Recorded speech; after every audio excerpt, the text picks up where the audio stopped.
getting on a tube, and a Thai man came up to me and said, "I promise you I'm not joking, but in my language that means mind the gap." Come on, you must be. And he was like, honestly, I swear on my life, I don't know. And actually, there's a lot of tattoos on the couch because Keeley Hawes, do you have a tattoo? I did have a tattoo. Oh. Yes, I did, and I got it removed. What was it of? The ink? My ink Yeah. it was a dolphin. Oh. I'm sorry to anybody who does have a dolphin, I'm sure it's lovely. But I got inked when I was 17, and then I started having children and things and thought... Oh, the dolphin became more of a manatee. Yes. Now, I have to say, Warren, the last time we all saw you, you were involved in sort of, well, the TV moment, if not the year, the decade, at the end of the Oscars. Not the century? Let's go with century. Yeah, let's go with century. It probably will be. In compilations, that moment will be shown a lot. So, end of the Oscars, I mean, you handled it brilliantly, I have to say, because it's a big live television show. There must have been an awful lot of stuff going on in your head. What was going on in your head? I thought, well, maybe this is a misprint, you know. Yeah. And then I shouldn't foul up the show just because someone made a little error. Because it did look like you handed to Faye as in kind of like, well, I'll let her do it. No.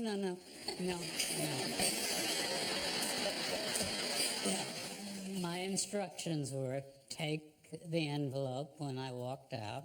I couldn't have it before that. Then I go out, then I say something. Yeah. And then I open the envelope, and then I give it to Faye, and she then says what it says. And she did. Well, it looked like it said the name of the movie. La La Land, yeah. And presumably afterwards, it was bedlam. Was it just chaos afterwards? Well, I guess you could say it's chaos. But also, like that night, it must have been all anyone could talk about. Oh, no, that's not true. People talk about themselves, but...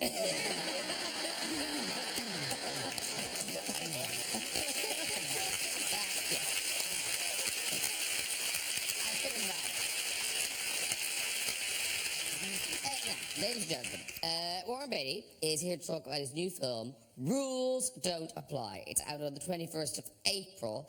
Now, you don't make films very often. When you do, you really make them. You write them, direct them, you're in them, you produce them. And it's been 15 years since the last one. So is there a particular reason why now? Well, we have these 4 kids, which I like to call our 4 small Eastern European countries. I negotiate with them. And they are all more interesting to me than any 50 movies. And so now that we're approaching the empty nest period, then I'm maybe go and make some movies. But I don't know if I said to you, I have sometimes compared making a movie to vomiting. I don't like to vomit. No. I rarely vomit. Good. But something builds up and you think about it for a long time and you don't do anything. You try to avoid working. And then finally you say, well, I think maybe I'll just feel better if I go ahead and throw up.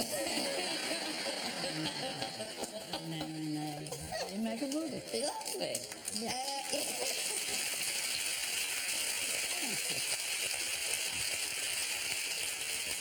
Well, this one, Rules Don't Apply, is terrific. I love films like this. It's a film set in Hollywood in the 1950s, and it's a mixture of historical people, fictional people, and at its heart, it's a romantic comedy, I guess. It's a light romantic comedy with two kids that I think are so, Lily Collins is wonderful, and Alden Ehrenreich, who is now the new Han Solo. Wow. And they're just really good. And they're funny and they're sweet. And it's a romantic story between these two kids who then have the fortune or misfortune to get involved with a kind of crazy old rich guy. And Howard Hughes, he's not playing himself. Howard Hughes, yeah. But it's not really a movie about Howard Hughes, but Howard Hughes has always struck me as a kind of a funny guy. Not a bad guy, but amusing. And a good obstacle to a love affair between these two, I think, spectacular kids that I was lucky enough to get to do this movie. All right, well, listen, we'll talk about it some more, but here's a taste of the movie from the trailer. I behave like a cheap floozy, and I'm not some disgusting thief of a virgin trying to steal another woman's husband. Are you listening? Need help? Mr. Hughes wants to see you. Well, hello. That's Marlon Mabry. What is she doing here? You said you wanted the girl with the two M's. Yes, Marilyn Monroe. Have you heard from people that I'm crazy? All right, come on. If what you are is crazy, then give me more crazy. You make an old guy courageous, Marlon. Did somebody give that to you? She hit the jackpot.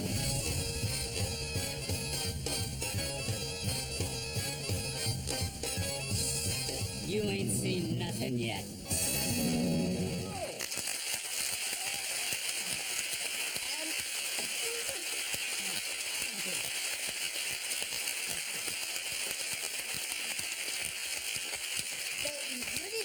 And that cast is, when you see it like boom, boom, boom like that, that's yeah. an incredible cast. Makes me want to get a tattoo. There are all sorts of people. Of course, Annette Bening, who's been on the show. She is my superior half. Yeah. Good booking. Very good booking. And now you mentioned, how did you say Alden? Ehrenreich. Ehrenreich. Alden Ehrenreich, yeah. Alden Ehrenreich. And you were saying he's the new Han Solo. He's the new Han Solo. Because back in the 70s, it seemed like everyone was up for Han Solo. Harrison Ford did it. Mm-hmm. Were you ever offered Han Solo? No. Well, didn't you turn down Superman? That's an interesting story. I was offered Superman. I'm told I was the first person that was offered Superman, and I didn't think it was a very good idea to put a comic strip into a movie. You know? And I said, I'm really not interested in that, and the person who had called me about it said, no, you really should take it seriously. We may spend some money on this. And I said, well, no, I don't want to do a comic strip in a movie. Just, look, think about it. Just please think about it. I said, okay, I'll think about it. And call me back, because they really want you to do this, and I think it can be a big deal. So I called my assistant, and I said, go out, please, and get me some long underwear. Long underwear? Why? What are you talking about? Well, you don't wear long underwear. I said, just get me the long underwear, please. So she brought back the long underwear, and I took my pants off and I put the long underwear on. I opened the full-length mirror and I looked at myself and I went to the telephone. I said, just forget it. We're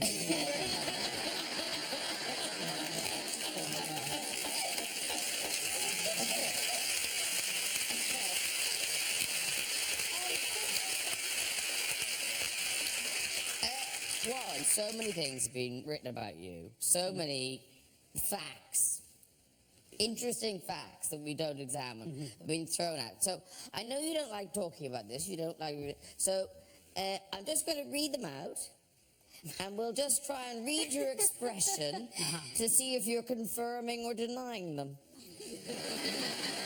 It's a fun game. It's over a psychic sound. I mean, if you want, no, feel free.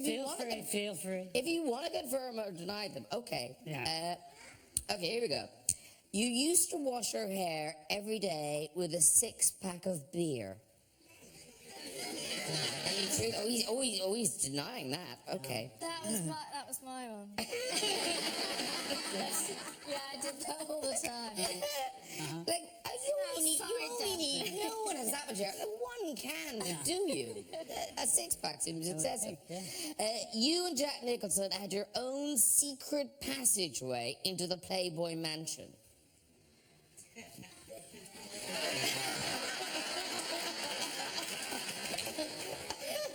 No. Is that true?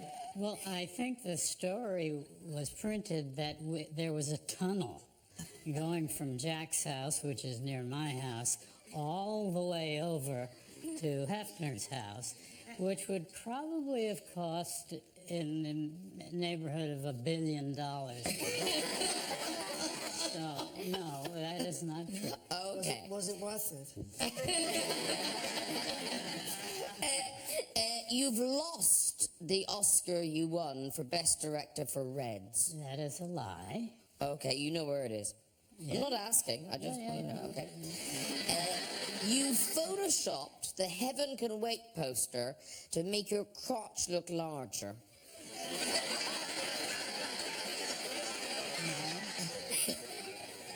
Just asking. Just asking. Did you mean the crotch? You mean the crotch? That bit. Well, that's, you mean the hips and the, what are you talking about?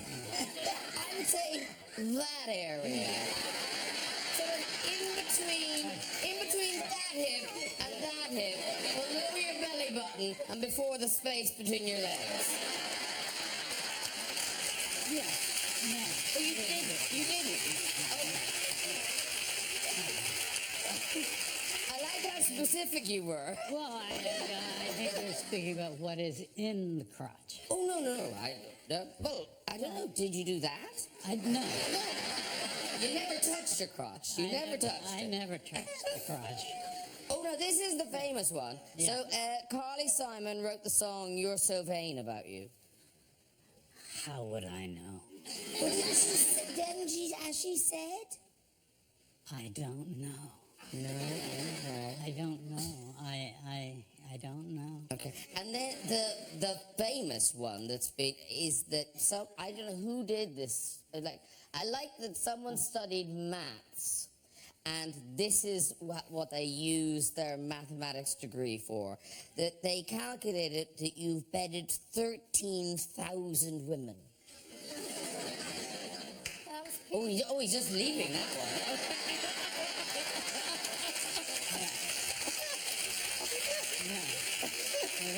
That was a very busy month.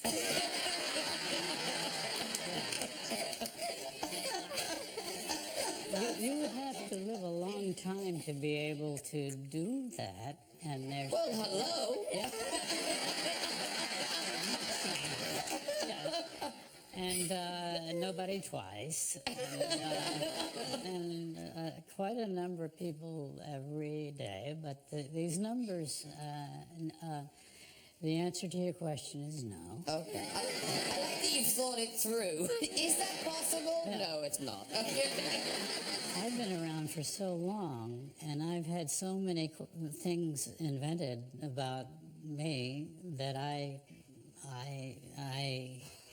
I sort of think sympathetically about how much stuff have you had that has been in, I can only imagine.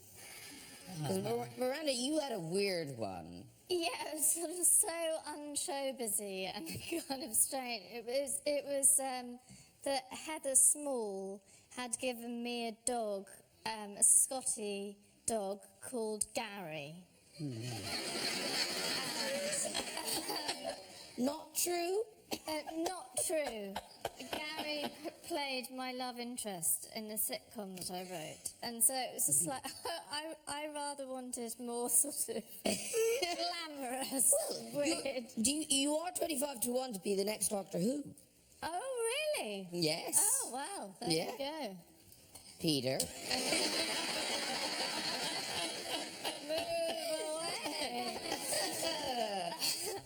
I didn't know that. Doctor Who. Do you think? Yeah. Oh, I went very high with no.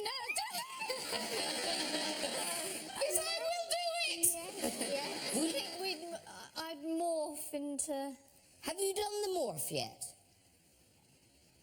Is this a double bluff? I've done my death, if you like. But does the other person have to be there? Not necessarily. The Doctor Who, so he's had to finish being Doctor Who, and then he finishes, but Doctor Who lives on, so there's a A new actor comes and plays the part, you see. Or That's actress? or actress. Or, yes, or highly trained dog. We don't know, we just don't know. Now, Miranda Hart's latest venture is the musical theatre in London's glittering West End in Annie. Now, you're not playing Annie, we should hasten to add. in a reworking. Really strange. She's taller than the other girls. She's had a growing spurt. She appears to be perimenopausal. So you're playing Miss Hannigan. Miss I'm Hannigan. playing Miss Hannigan. Previews begin the 23rd of May. And I know, like, people say this, but this genuinely is your dream has come true. Yes, and it's one of those be careful what you wish for things. Because, yeah, it is. When I was sort of 7, I think 6 or 7, I saw Eric Morecambe on telly and thought I want to be a comedian, and then it sort of grew into just being an actress generally. And I used to sing all the parts of Annie from an LP whenever I got home from school, from the age of about 7, and it sort of carried on all my life. Then when I saw the film with Carol Burnett, who was just, oh my goodness, do you know Carol Burnett? I mean, I love you, but she, wow. Who do you love more? It's weird. Well, I love you more because you're here now.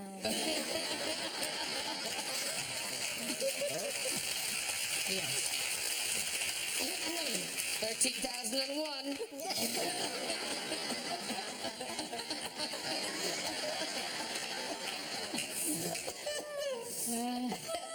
But now, is it all because Miss Hannigan's the baddie, and we don't see you as the baddie? Well, that's the other reason that I was really excited to have the chance to play it, because yeah, she's also brash and grotesque, and she's drunk, and she's the baddie, and I'm normally sort of playing parts of like this and vulnerable, and I apologise for existing, you know. So it's quite a challenge as well to sort of put my shoulders back and do the tits and teeth thing and be brash and like, you world, you know. Yeah. In fact, look at the way I'm sitting. I'm sort of taking the catch on a bit. I have got a bit more personally confident because of her. It's quite fun. So you brought it home? Yeah, fuck you.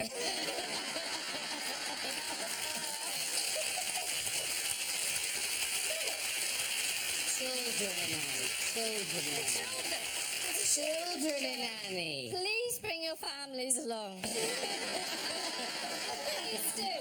Miss Hannigan, yeah.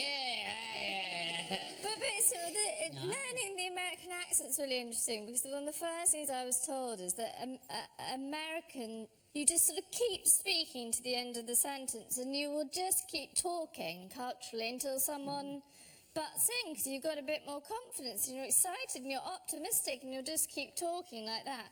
Whereas we sort of go, oh, hello, it's very nice to see you. And we kind of apologise. Does anyone else want to speak? It's that confidence. It's great. amazing, yeah. I worked with an American who said he came in the morning and he was tired and he was yawning. And I said, how did you sleep? He said, well. I said, how well? He said, I slept like a champ. And that's, we say, oh, we slept like a log. It's like an inanimate object, but to him, he already had a success story going already. He was a champ. And that's how he slept after a big fight. Yeah. It's also like, I live in a massive house and I earn masses of money and we're like, I'm so sorry, I'm in the tax bracket. You know? Can't submit any sort of success, can we? But in terms of bringing work home, when you work with your wife, Annette Benning, Yes. do you have rules? Do you kind of go, Yes. we don't talk about it, or we No, do? I do as I'm told. Okay. Yes. But do you discuss the scenes at home, or is that all on set? We don't discuss it at home. I feel that's a full and frank answer. Because Keeley Hawes you're married to Matthew McFadden, I am, an indeed, actor. yeah. What do you do? Do you discuss? Because you have filmed together. Yes, we have. But we don't discuss it at home either. No. Thank you. I'm not that There you odd. are. No, but it's, and we don't discuss it when we're discussing it. When we're at home either. Yeah. Yes. No. None of us will speak of this show afterwards. It won't even be on the iPlayer. We sort of say, oh, how was the day? You know, and so was there. And so was that. But we don't, sit and sort of talk about the scenes or talk about acting or so. Yeah. That would be really boring and a bit weird. I think maybe. Well, then you're four each different to their people. own. It's four different Exactly, people, it's hard. We've got children it's hard to talk be about, four. and dinners Yes. to cook and How many things, do you know, have? 3. Oh, we have 4. So competitive.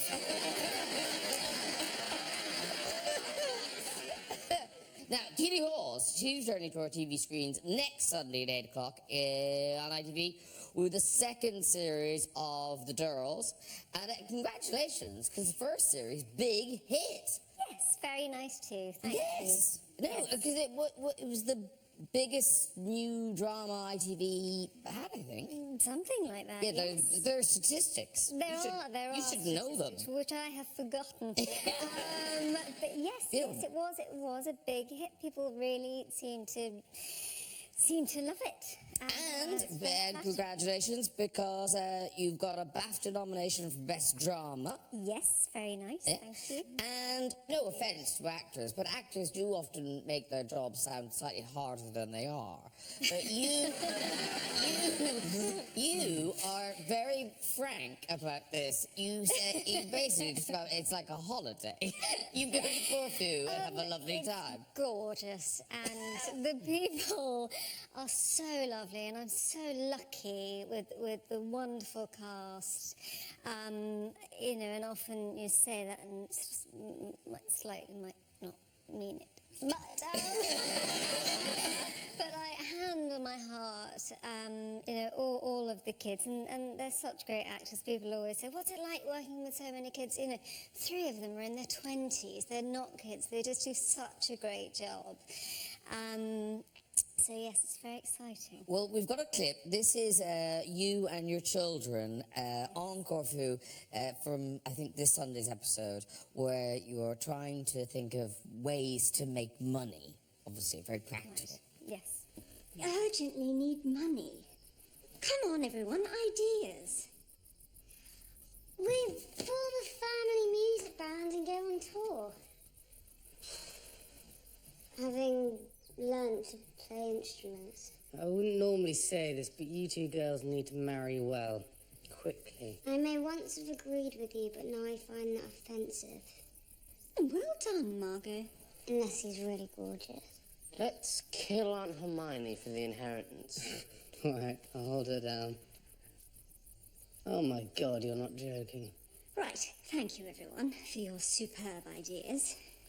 Today, at the market, a provocative Englishman made fun of our produce.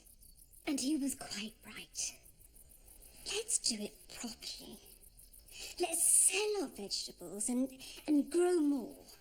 Let's make goat's cheese and honey. And let's cook proper English food that nobody here has ever heard of.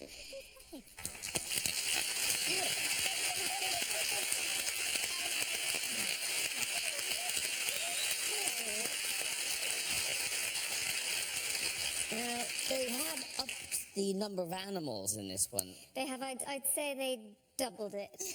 Okay. Yes. And apparently a lot of birds in this one. So many birds. But can you train a bird?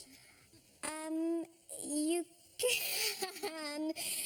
We have a seagull called Stephen Seagull, obviously. Of course. And he's very good. He's quite angry. I think seagulls generally are quite angry. But I have a scene with him in this series. we have a conversation, and he was very good. But you have to act with chicken. No, you cannot train a chicken. Chickens? No. But it helps if the chicken loves you, like our chicken loves me. I'm really proud of that. I don't know why. It's just sort of quite an odd thing, but it just loves me. And yeah, that helps because it wants to be near me. So does it, in scenes, does it kind of edge into your close-up? So we had a very long scene. We're sitting at the kitchen table and this chicken sort of got, for some reason or another, the chicken had to be thrown onto the table. And we really look after our animals. It wasn't thrown hard or anything. It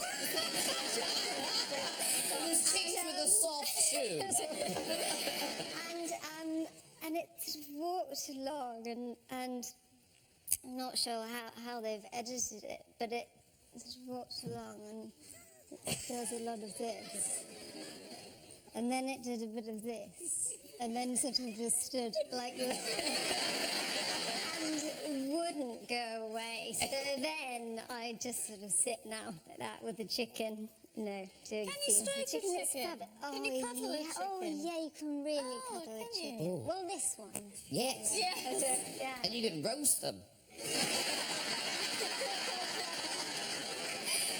Happy Easter, everyone.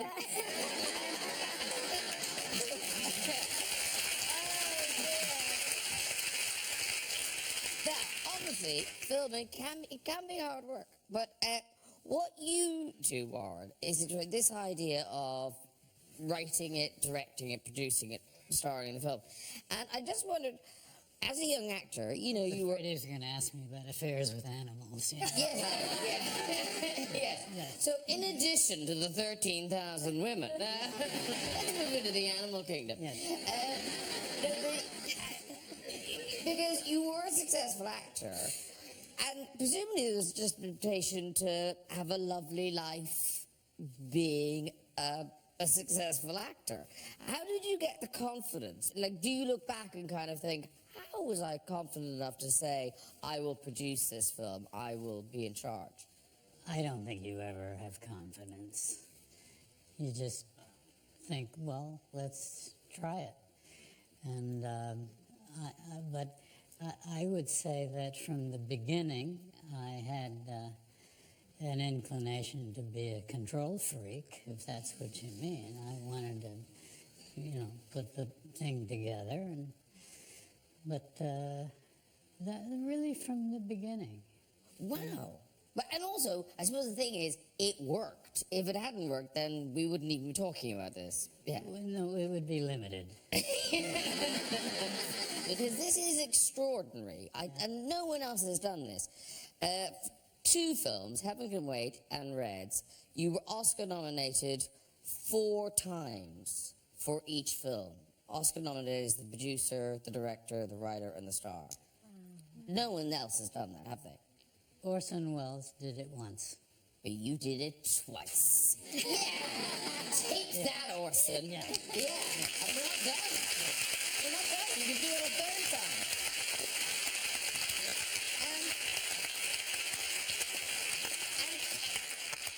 I didn't, because you've stayed in Hollywood. You stayed making movies in Hollywood. So you're always dealing, I guess, with somebody from a studio or somebody. Yeah. What are the biggest fights about? What's the biggest fight you've had making a movie? Has it been about casting? Has it been script, budget? What have been the big drawing a line in the sand? I think of them as discussions. Jack Warner got very mad at me when we were doing Bonnie and Clyde. He wanted things changed, and that's become somewhat of an apocryphal thing. But our voices rose, and I was a kid, and he was not. And finally he said, look, it's, and I won't use the language because I feel it would be inappropriate at this time. Yeah. But, yeah, Miranda. Yeah. Yeah.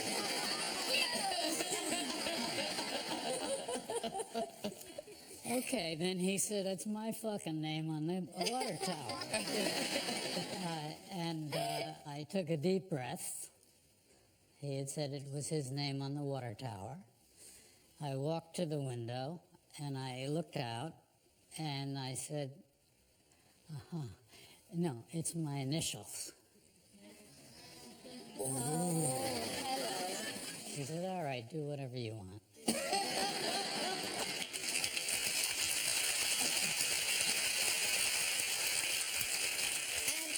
In terms of dealing with Hollywood, Peter Capaldi, Oscar winner, he shares an Oscar with you, but you did win an Oscar. Don't look like that. Yes. But the story I want, and it's such a kind of, it's how brutal Hollywood can be. Peter has such a, well, anyway, tell your story.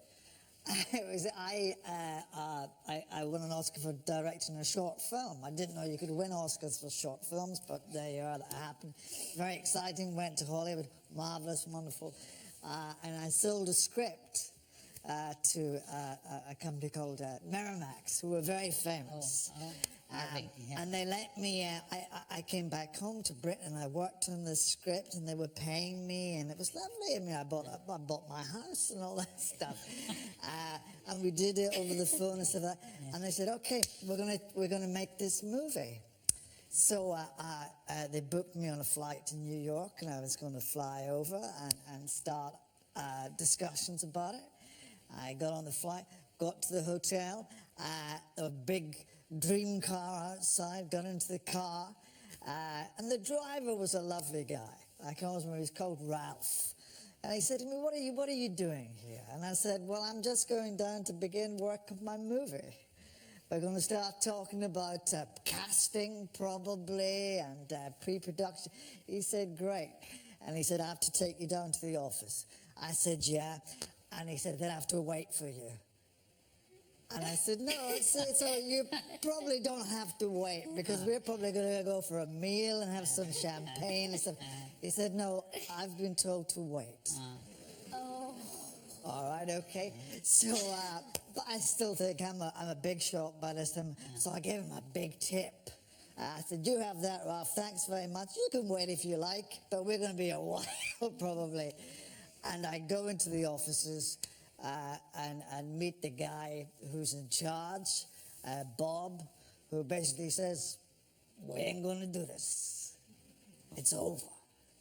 And that was it. We weren't going to do anything else. We weren't going to talk about production. We weren't going to talk about other projects.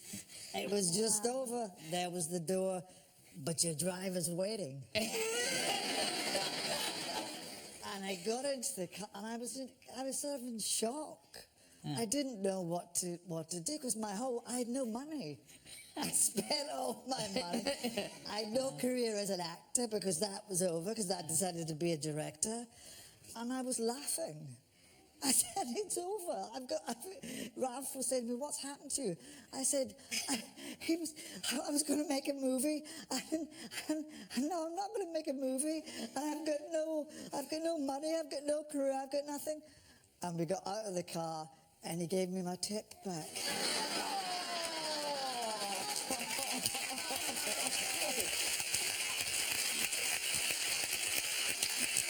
That's New York. Does that happen though? Is it? Twice a week. Yeah. Not to Warren. No. Not before. No. Well, listen, it all ended happily because Peter Capaldi now is back where he belongs for one final season with Doctor Who tomorrow night, 7:20, BBC One. So this is bye-bye. This is bye-bye. Have you finished? I've still got the Christmas special to do. So we finished on Friday. We've been filming for 10 months. Okay. It was a shoot day 205 was last Friday, so we're all pretty exhausted. But if you've done the... well, you've got to watch it and see. I have done the death of my character. Okay. So wait a minute. Are you the 13th Doctor as well? Well, Do you that's just a come big back surprise. as yourself? Surprise! I know I can't tell you what's going to happen, but it's going to be very interesting. And not to pry, but Yeah. is there any particular reason why you say bye-bye now? I think I've always, Doctor Who is a great job, but it's a bit of a television factory. You know, you do 12 episodes a year, and I just worry that I wouldn't be able to continue doing my best work. Because, I like to be able to learn the lines and do some preparation and come in and give it the vigour and fun. And not hate it. And not hate it. Yes. So I just thought, while you're enjoying it, leave. But in terms of doing press and things, obviously Doctor Who is all over the world, so you have to do press everywhere. But apparently was it in Germany you had kind of an awkward... Oh, I went to Berlin. I love Berlin, but, being British, of course, you still are a little bit uptight there, and people do say to you before you don't mention the war. So you try. If you remember the war, I mean, is the last one, the Second World War. So I went there, and we'd never gone to Berlin to publicise Doctor Who before. So I was very nice and thinking I'll not mention the war. And the very first journalist I met, he said to me, "Is it true that the Daleks are based on the Nazis?"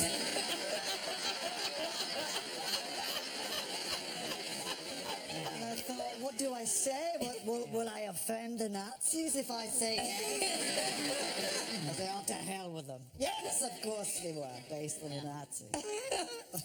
Are they based on the Nazis? Yeah. Oh. Is that why they do that? This thing, they walk around and that thing, exterminate. They're Cockney Nazis.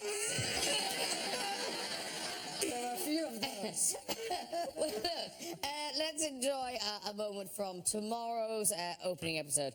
This is you and your new companion. Yeah. Of course, two new companions. Yes, that's right. We've got the wonderful Pearl Mackie, who's playing the character of Bill Potts, who's wonderful. And also Matt Lucas is joining us as well. So there's a whole new team in the TARDIS. Woohoo! Well, this is you and Pearl Mackie playing Bill Potts entering the TARDIS. I tell you what, let's just pop into my box. Your box? What could it get in your box? Could you do? What an extraordinarily long and involved answer this is going to be. How is the ever getting in? We're trapped in here. Nothing gets through these doors. But they're made of wood. They've got windows.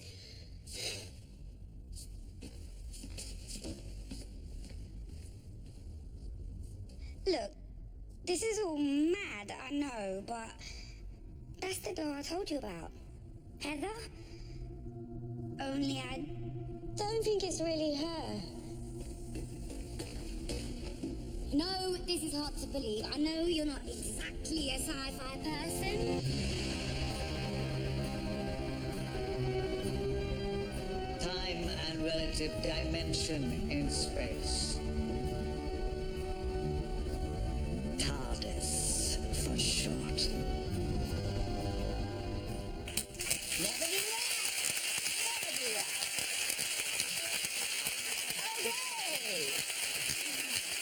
It's time for music. Now, this lady is a multi-platinum Oscar and Grammy-winning superstar, here performing her latest single, Remember Me. Please welcome Jennifer Hudson!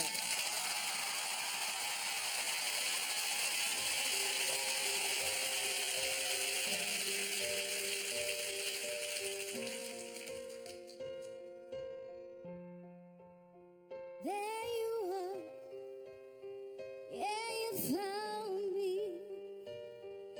strong enough to break my sleep. Saying hurt, say you're lonely, say I forgot to give you what you need. Well, I promise you, God, yet I have it to hold. I was bound to, I couldn't give it more, 'cause it's already yours. Look around you, look around you.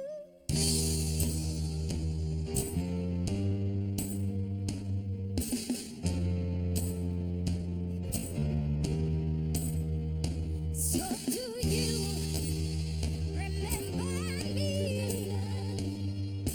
in those moments just before you snooze?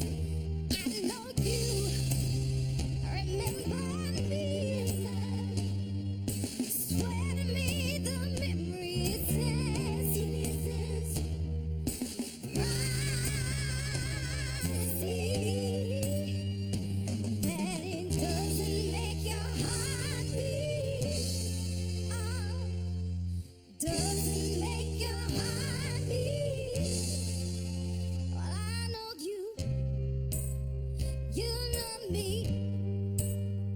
Oh, baby, we don't even gotta speak. Only feel the same as you. What you feel it too. All you gotta do is reason. Well, nothing you ever say that could drive me away. I'm inside you, I'm inside you. So if you make a mistake, let me carry you away. I'm beside you, I'm beside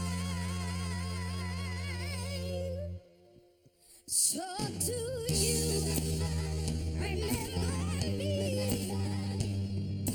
in those moments just before you snooze? I know you remember me. Swear to me the memory says promise me that it doesn't make your heart beat. Oh, doesn't make your heart beat. I'm here when you want me, when you want me. There's no place I'd rather be. You may not know it, may not know it. It doesn't mean it doesn't mean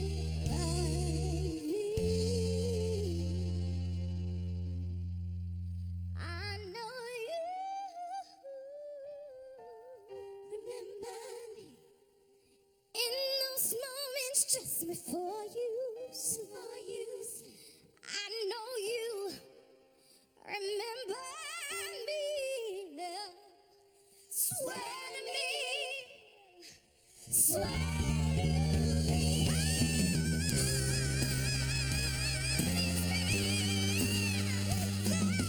Doesn't make your heart beat. No, it doesn't make your heart beat.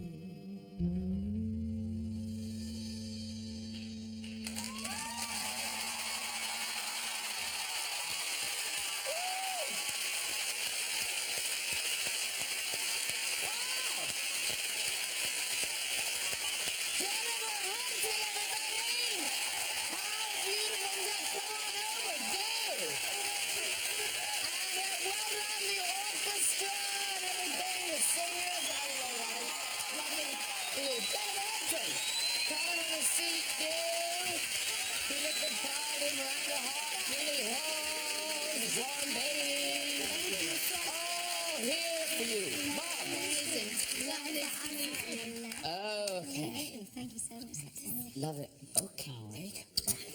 Now, yes, it's it. That was beautiful. Thank you very, very, very much. It was gorgeous. That, of course, is the new single. It's out now. It's terrific. And so, presumably part of an album. Yes, that's in the works. That's in the works. Yes. Are you recording that now? I am. No, thank you very much for that, because I know it was all live and everything. That's beautiful. Oh, yes. Really, really terrific. Thank you. And congratulations on The Voice. The Voice. You won The I Voice. won. TJ Hart. Yes.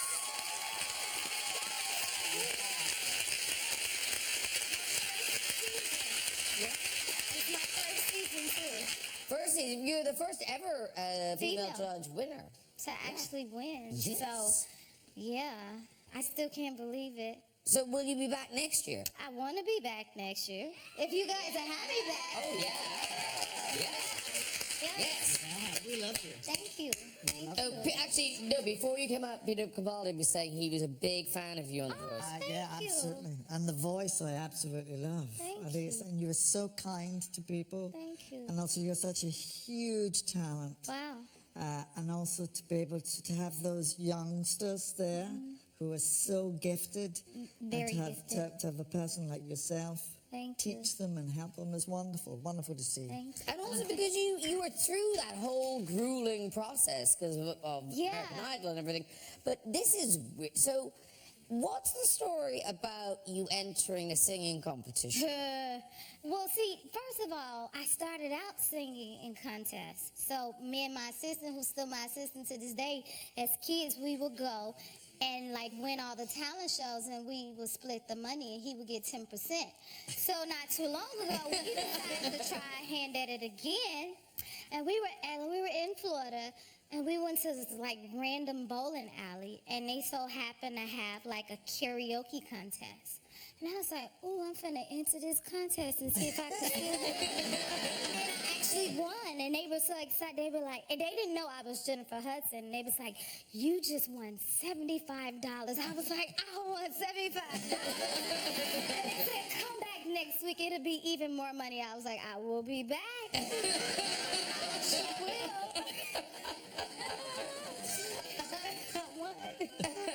And Warren, you were saying did you see? I go way back with Jennifer. I think she's just. Thank you so much. Yes, sir. Thank you. Thank you. Yeah, it's hard to put that on a poster. Warren Beatty. Now, very quickly, are you going to tour? I am. I'm gonna come here and sing for you guys. So come out and see me this fall. So I'm gonna start. I don't know what I'm gonna call it. I want it to be called Music in Me Tour. So we'll just start this fall. So look for me here. Right? Oh, we will. And it'll all be the new. Because when is this album that you're working on going to be out? Well, it better be done by the time the tour. Yes, otherwise it's a bit of a waste of of opportunity. Exactly. That is the goal. But, you know, I'll be covering, like, just everything that I've done because I'm also an actress as well, and I sing a lot in my characters and films. And it's so many different outlets that people resonate with me. So I want to be able to incorporate it all in the tour, whether it's from Dreamgirls, American Idol, The Voice, I don't care. I want to put it all in there. Have an evening with Jennifer Hudson. How about that? Wow. Well, if it's as good as that, we'll be flocking to it. Jennifer Hudson, everybody. That was fantastic. Thank you very much.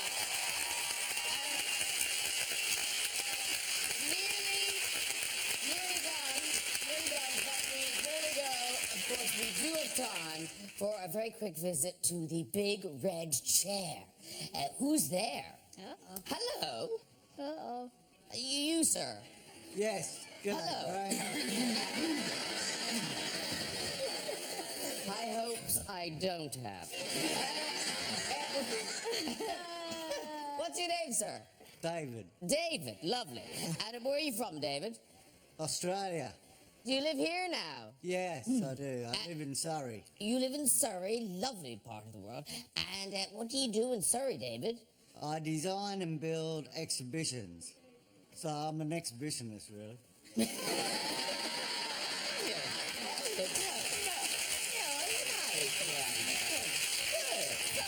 All right, David, off you go with your story. Okay. When I first came over to England, I had a couple of interesting moments with the English accent. And I had a blocked ear, so I had to go to the walkabout centre to get it unblocked. And after she'd flushed my ear out, the nurse said to me, "Now I want you to oil your ear and your willy." And I said to her, "And my willy?" She said, "No, annually."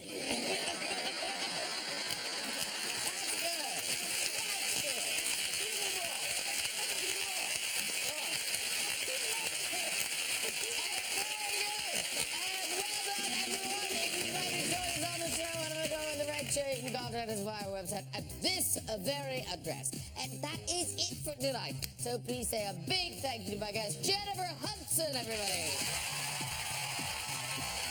It's Peter Capaldi, Miranda, Hart, Keeley, Hawes, and Mr. Warren Beatty. Join me next week with guest and movie comedian Rob Brydon, Line of Duty's Vicky McClure, and Mrs. Brown's alter ego Brendan O'Carroll, and pop superstar Harry Styles. I'll see you then. Good night, everybody. Bye-bye.